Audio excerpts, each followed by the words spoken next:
Boa noite a todos, que a paz de Deus e de nosso amado Mestre Jesus esteja conosco. É uma alegria muito grande estar com todos aqui.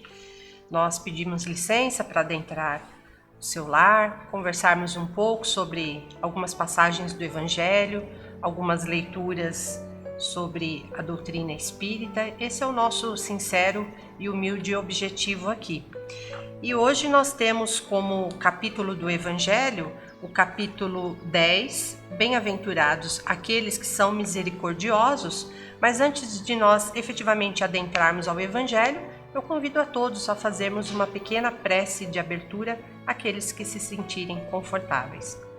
Que possamos então fecharmos os nossos olhos por breves instantes, elevarmos então o nosso pensamento a Deus, a Jesus, pensamento esse de gratidão, de alegria por estarmos vivos, com as esperanças renovadas, através dessa doutrina consoladora, através dos ensinamentos do Mestre Jesus, dessas equipes espirituais que sempre estão nos auxiliando, nos amparando nos momentos de dor, de angústia, mas também de alegria. E que possamos sempre estar na boa companhia e na boa sintonia desses irmãos abnegados. Graças a Deus, graças a Jesus. Então, o nosso tema de hoje, como já dissemos, é o capítulo 10, Bem-aventurados aqueles que são misericordiosos, e a gente vai destacar aqui os itens 9 e 10. No item 9, a leitura traz para a gente o seguinte: Por que vedes um argueiro no olho do vosso irmão, vós que não vedes uma trave no vosso olho? Ou como dizeis ao vosso irmão: Deixai-me tirar um argueiro do vosso olho, vós que tendes uma trave no vosso? Hipócritas, tirai primeiro a trave do vosso olho, e então vereis como podereis tirar o argueiro do olho do vosso irmão. São Mateus, capítulo 7, versículo 3 e 5. E no item 10, a continuação, dizendo aqui sobre os defeitos da humanidade. Olha que interessante, Então ele já traz para nós que a maior dificuldade nossa é realmente em nós observarmos os nossos próprios defeitos. A gente faz uma pausa aqui para entender os termos que o Evangelho traz, que se faz necessário. Então, esse argueiro aqui, ele pode ter o significado ou mesmo a conotação de um cisco, Então, aquele cisco que está no olho do nosso irmão. Só que no nosso olho, normalmente, há uma trave, ou seja, uma madeira, Algo maior. Então, veja que Jesus, e logicamente esse capítulo está totalmente adequado, não é mesmo? Porque ele se encontra no Bem-aventurados aqueles que são misericordiosos. E nesse item 9, Jesus nos faz pensar muito demoradamente, em como nós somos rápidos em perceber os defeitos que o nosso irmão tem, que os defeitos que o nosso irmão possui, No entanto, quando se trata de pensarmos em nós mesmos, nós temos uma grande dificuldade em nos julgarmos, em nos avaliarmos. Veja, isso é muito sério, não é mesmo? Porque o tempo todo nós estamos nos relacionando com as pessoas e as pessoas conosco. E claro que aí esses julgamentos, eles vêm quase que automaticamente. E a gente sabe que isso não é uma postura cristã, não é uma postura adequada, E isso nada tem a ver com uma postura caridosa, que Kardec no item 10 traz também, através da codificação, mas especialmente aqui, porque ele fala, olha, o que pensaria o outro irmão se visse você o julgando dessa forma? Por que será que a gente faz isso?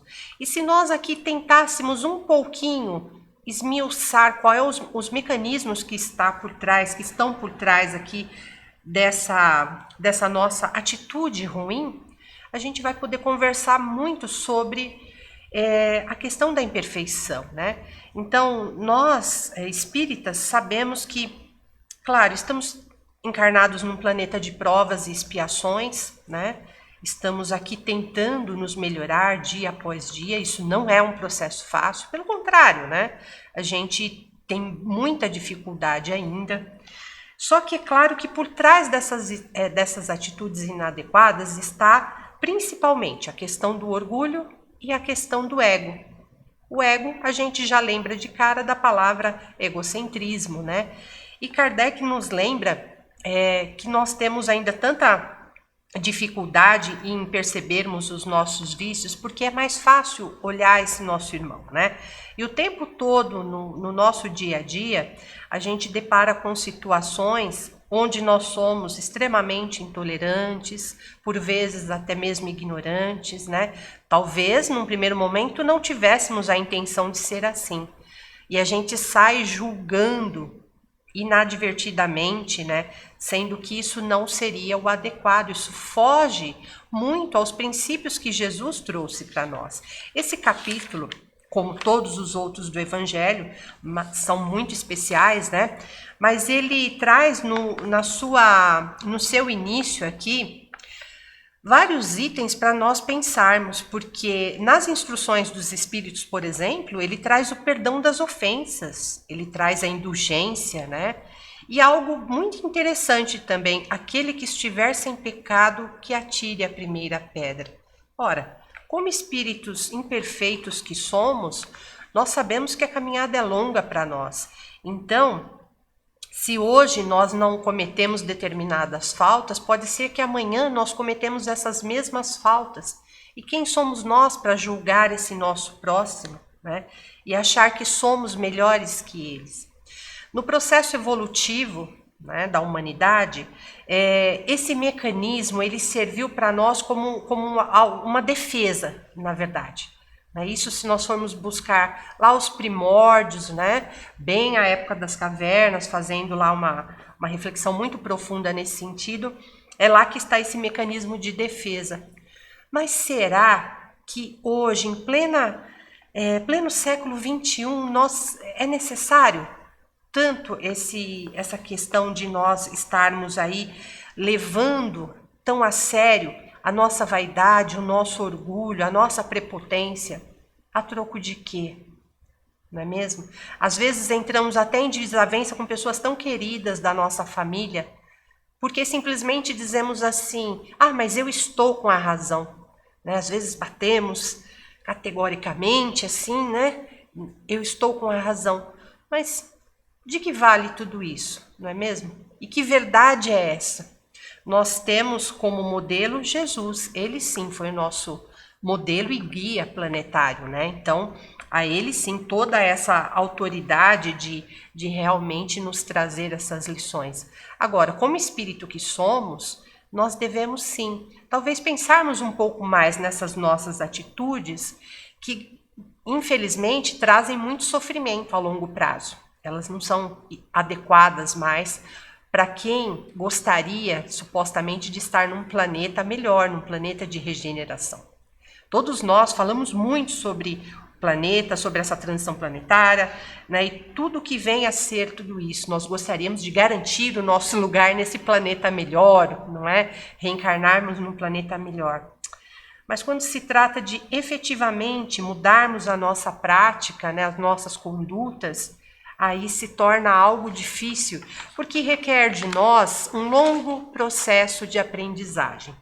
Primeiro, nós precisamos identificar quais são essas condutas que não são bacanas, digamos assim, que não são apropriadas, que destoam muito do que a gente chama de caridade para com o próximo, né? Obviamente, nós não estamos nesse momento aqui falando de sermos perfeitos, pelo contrário. Mas se nós pudéssemos sinceramente nos transportar para fora de nós, como se nós saíssemos efetivamente de nós, né? E nos avaliássemos, o que será que a gente pensaria? Nossa, eu falei tal coisa, né? Fui tão grosseira naquele momento. Talvez não tivéssemos a intenção. Mas nós somos assim, nós temos diariamente condutas muito ruins. Nessa passagem é tão interessante que Jesus ele traz para nós assim, olha, presta atenção à sua conduta, né? Porque a gente é tão rápido em julgar o outro, e por que nós não usamos essa medida tão justa, tão milimétrica, não é assim? Para os nossos próprios defeitos. Nós temos muita dificuldade ainda de pensarmos sobre as nossas atitudes. Por isso Jesus tinha maneiras tão simples, né, de educar as pessoas, de trazer os seus ensinamentos profundos. E é tão bacana isso, porque Jesus falava aos pescadores, falavam às pessoas ali do povo, aos anciãos, também atendia às crianças com uma sabedoria incrível, com uma serenidade. Não queria em nenhum momento atacar a ninguém, pelo contrário.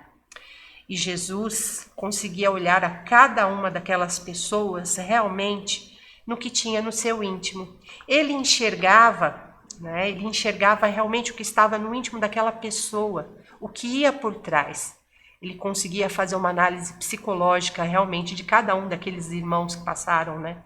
E tanto que a multidão, ao passar por Jesus, muitos já se transformavam, queriam tocar as suas vestes, queriam ali ter um atendimento para as suas moléstias. É muito interessante isso.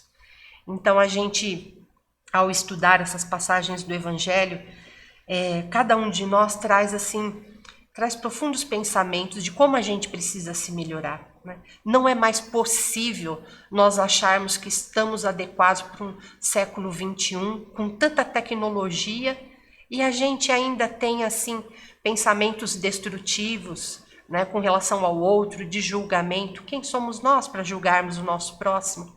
Nós não temos essa condição. Não somos espíritos de luz, não é assim? Não somos espíritos puros ainda. E veja, os nossos irmãos que estão sempre nos auxiliando, estão sempre na nossa companhia, eles não fazem isso. Pelo contrário, esses irmãos, eles têm um carinho enorme por cada um de nós. E eles nos dizem que a humanidade é como se estivesse ainda em sua infância espiritual, né? Engatinhando, tentando asseverar esse passo, mas ainda passos muito lentos, muito difíceis. E é claro, eu lembro aqui também que lá atrás, né, disse o filósofo, conhece-te a ti mesmo, essa célebre frase escrita no templo de Delfos, nos lembra que quanto mais nós conhecermos, portanto, as nossas mazelas, porque não somos só dotados de erros, né, ou de defeitos. Não, pelo contrário. Nós temos também as nossas virtudes. Mas veja, é como aquela plantinha, né, que nós temos em casa, que ela está lá pequenininha, muito singela ainda, merecendo o nosso carinho, o nosso cuidado, e que você vai, coloca um pouquinho de água, às vezes coloca um pouquinho lá no sol, né? É esse cuidado, é esse carinho que nós temos que ter com a nossa passagem aqui na Terra, no sentido de garantirmos para nós não um processo de culpa, de arrependimentos, que não vão levar nenhum de nós a lugar nenhum, efetivamente não vai. Mas nem por isso também temos que ser indulgentes com as nossas faltas, pelo contrário. É preciso pensar em cada uma dessas nossas faltas, sabermos efetivamente aquilo que nós podemos melhorar e a cada dia irmos nos melhorando. Vamos pensar num exemplo de uma pessoa que talvez não tenha paciência em ouvir os outros. Um simples passo seria começar a ouvir alguém, sem julgamento, deixar que a pessoa fale, que ela se exponha, né? Se ela permitir, talvez darmos alguma opinião, alguma orientação, caso se faça necessário. Então, exatamente onde eu tenho a dificuldade é que eu preciso desenvolver. Porque com o tempo, assim como aquela plantinha que está muito frágil ainda, ela vai crescer. Ela vai ficar frondosa, talvez dê bons frutos, possivelmente dê flores, né? E a gente vai se sentir melhor com isso. Porque também nós sabemos, a nossa consciência nos cobra quando nós estamos no caminho do bem, fazendo a caridade, sem olhar a quem, indistintamente. E lá no nosso íntimo, resolvendo essas questões junto de nós mesmos, né? Porque nós podemos não contar para os outros, mas essas questões nos incomodam. Porque lá no íntimo, na nossa consciência, nós sabemos que nós não estamos sendo legais e que a gente precisa melhorar. Hoje, mais do que nunca, a nossa própria consciência nos cobra, até por conta desses processos de evolução que estão aí. Nós estamos assim num século onde a tecnologia chega a todos nós. Nós temos acesso a muita informação, muito conhecimento. Veja, olha as duas palavras que eu utilizei, informação e conhecimento. Elas são um pouco diferentes. Ter acesso a muita informação não significa necessariamente que eu transformo isso em conhecimento para a minha vida, que seria o ideal também, né? Poder aplicar esses ensinamentos na nossa vida diariamente é um desafio muito grande. Mas, naturalmente, quando eu consigo fazer isso, eu me sinto melhor com a minha consciência e eu, como espírito, percebo que eu estou num caminho melhor. A gente se sente mais confortável. Volto a dizer, a ideia não é ficar num processo de culpa. Joana de Ângeles, em toda a sua extensa literatura, traz para nós exemplos maravilhosos, né? Onde que a culpa não ajuda a gente. Mas pensar sim nesses erros que nós temos e o quanto nós melhoramos para chegar até aqui, isso sim faz de nós espíritos melhores, nos faz pensar que essa caminhada evolutiva, ela está sim caminhando para um algo melhor, né? E nós, antes de encarnarmos, todos nós, em sua maioria, tivemos possibilidade de participar de um planejamento reencarnatório.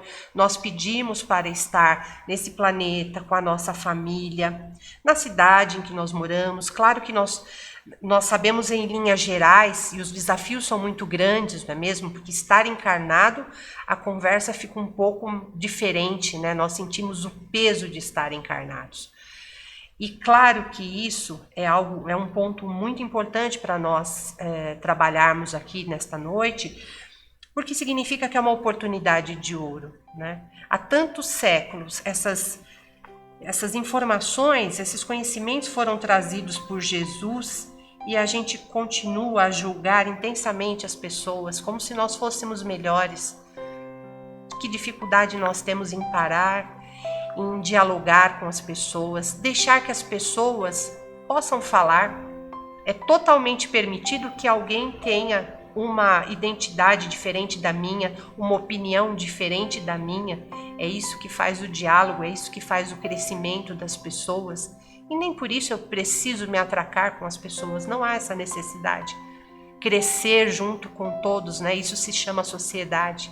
É uma coisa maravilhosa, que muitas vezes a gente esquece. Nós estamos num tempo, efetivamente, de polaridades. Ou seja, muitas opiniões contrárias e que se digladiam, brigam entre si, uma querendo se sobrepor à outra. Não há a menor necessidade disso. Na verdade, cada vez mais nós precisamos prestar atenção aos nossos relacionamentos. Seja dentro da nossa própria casa, seja no nosso trabalho, a oportunidade que nós temos de crescimento, ela é maravilhosa. Diria em seguida, desafiadora, com certeza, porque espíritos são muito diferentes entre si. Nós sabemos que tem pessoas que nós temos muita afinidade, outras nem tanto. E é lógico que aquelas que nós não temos afinidade são muito desafiadoras para nós, porque elas são diferentes daquilo que a gente entende como verdade, como princípio. Mas o que importa mesmo dessa nossa conversa é que a gente comece a reparar nessa trave no nosso olho, que nos impede de ser feliz, que nos impede de estar junto das outras pessoas em crescimento, entendimento, procurando realmente estar junto, no sentido literal da palavra, né?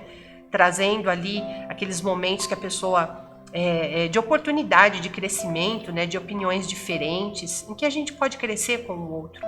Mas para isso a gente precisa deixar de lado o julgamento e aquela certeza que muitas das vezes nós temos que a nossa opinião é a melhor, é a mais correta e que nós somos donos da verdade, em hipótese alguma. Não é verdade? Nosso espírito precisa tanto do outro, como o outro também precisa de nós. É um aprendizado constante, é o estar junto nesse planeta que, por ora, através dessa pandemia que traz para nós tantos e tantos ensinamentos, nos colocou dentro de casa juntinhos. Por que será? Para nós reavaliarmos as nossas relações, pensarmos a quantas anda o nosso relacionamento com os nossos familiares, com os nossos filhos, com os nossos entes queridos, ou mesmo com os nossos desafetos, não é assim? Então, que cada vez que a gente possa trazer um trechinho do Evangelho, a gente pense realmente do ponto de vista prático, né? O que é que nós estamos fazendo com tantos ensinamentos? Jesus, essa figura maravilhosa, eu fico aqui imaginando como deveria ser maravilhoso estar próximo a Jesus, né? E aqueles espíritos que lá estavam, muitos foram transformados, né? E hoje estão aí trazendo para nós, são espíritos já superiores, puros, e trazem para nós tanta coisa boa e nos dizem, olha, vocês têm condição de melhorar, né? Todos eles acreditam muito em nós, todos nós aqui enquanto humanidade. Mas é preciso que a gente dê esse primeiro passo, que a gente pense realmente com muito carinho em tudo isso que nós estamos deixando de aproveitar, que é a convivência com o outro, que é essa possibilidade de nos melhorarmos, de vermos através do outro realmente um irmão em Cristo, que somos todos em termos de humanidade. Eu agradeço a todos essa possibilidade de leitura, dessa conversa amiga mesmo, né, a respeito desse trecho do Evangelho, desejando sinceramente que possamos ser úteis na tarefa, com alegria que a gente traz para cada um de vocês nos lares, esse entendimento do Evangelho, né? E que Jesus possa estar sempre nos abençoando, esse Espírito maravilhoso que ainda continua governador desse planeta, nos auxiliando, né, com a sua energia, com o seu magnetismo maravilhoso, assim como tantos outros que nos amparam diariamente, e que possamos sempre estar com essas energias maravilhosas. Eu agradeço a todos a presença, a participação, e um abraço fraterno. Graças a Deus, graças a Jesus.